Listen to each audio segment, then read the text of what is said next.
Hello mga boss, magandang araw po. Ano po, ayan. Malapit na naman tayong umuwi mga boss. Maghapon, ito ang trinabaho ni Boss Ray. Ano po mga boss, kaya dapat talaga lagi nating isipin yung mga pagkakasunod-sunod ng mga gagawin natin sa araw-araw. Ano po.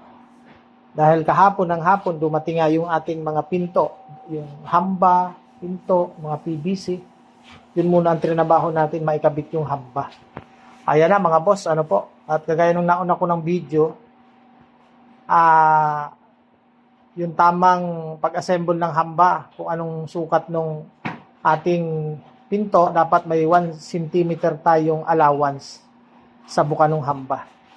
Dahil naikabit na natin mga boss ang hamba, gusto ko po ipakita sa inyo kung totoo bang tapos na. Ayan. Ayan mga boss, na lagyan na rin natin ng kanto. Ayan. May ano pa yan mga boss. Oh. Diba?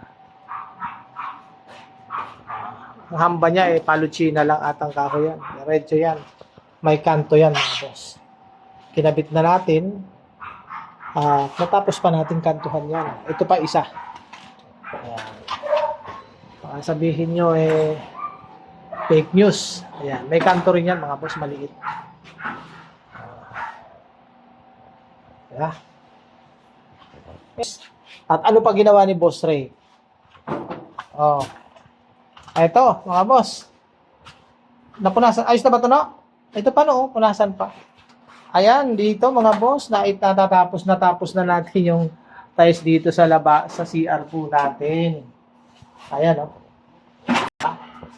Tapos na, mga boss, ang CR. Okay? Sabihin nyo, diba? Tingnan yung mga dugtungan ko mga boss. Baka sabihin nyo, ayan. Malaki-laki lang ang ano doon, pero sakto sa mga bigat yan. Diba? Kaya sa pagtatiles mga boss, kailangan alam yung diskarte kung paano mag-tiles. Ano? Tapos na siya mga boss. Bukas ikakabit ko na rin ngayon ang board dyan para bukas matigas na.